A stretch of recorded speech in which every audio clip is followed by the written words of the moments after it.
ভারতের সামরিক কর্মকর্তাদের উস্কানিমূলক বক্তব্যের জবাবে এবার কড়া হুঁশিয়ারি দিয়েছে পাকিস্তানি সেনাবাহিনী। শনিবার দেশটির আন্তঃবাহিনী জনসংযোগ দপ্তর এক বিবৃতিতে জানায়, ভারতের উচ্চপদস্থ নিরাপত্তা কর্মকর্তাদের সাম্প্রতিক মন্তব্য আঞ্চলিক শান্তি ও স্থিতিশীলতার জন্য গুরুতর হুমকি সৃষ্টি করছে।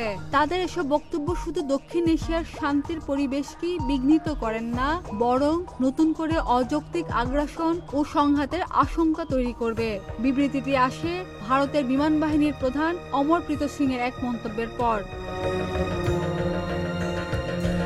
ভারতের বিমান বাহিনীর প্রধান অমরপ্রীত সিং দাবি করেছিলেন, গত মে মাসের সংঘাতে ভারত পাকিস্তানের অন্তত 5টি যুদ্ধ বিমান F-16 ও JF-17 ভূপাতিত করেছে। তবে তার এই দাবির পক্ষে কোনো প্রমাণ উপস্থাপন করা হয়নি। পাকিস্তান সেনাবাহিনী এই দাবি ভিত্তিহীন ও রাজনৈতিক উদ্দেশ্য প্রণোদিত বলে প্রত্যাখ্যান করেছে। ISPR বলছে, ভারত দীর্ঘদিন ধরে নিজেকে শিকার হিসেবে উপস্থাপন করছে, অথচ বাস্তবে তারাই দক্ষিণ এশিয়া ও এর বাইরেও সহিংসতা ও সন্ত্রাসবাদকে উস্কে দিচ্ছে। এখন আন্তর্জাতিক সম্প্রদায় ভারতের প্রকৃত চেহারা বুঝে ফেলেছে।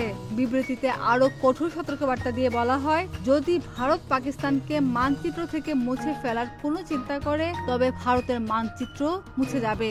ISPR স্পষ্ট করে জানায়, নতুন কোনো যুদ্ধ বা সংঘাত শুরু হলে পাকিস্তান এর এক বিন্দু ছাড় দেবে না, আর এর পরিণতি হবে ভয়াবহ ধ্বংসযজ্ঞ। ডেস্ক রিপোর্ট, প্রতিদিনের বাংলাদেশ।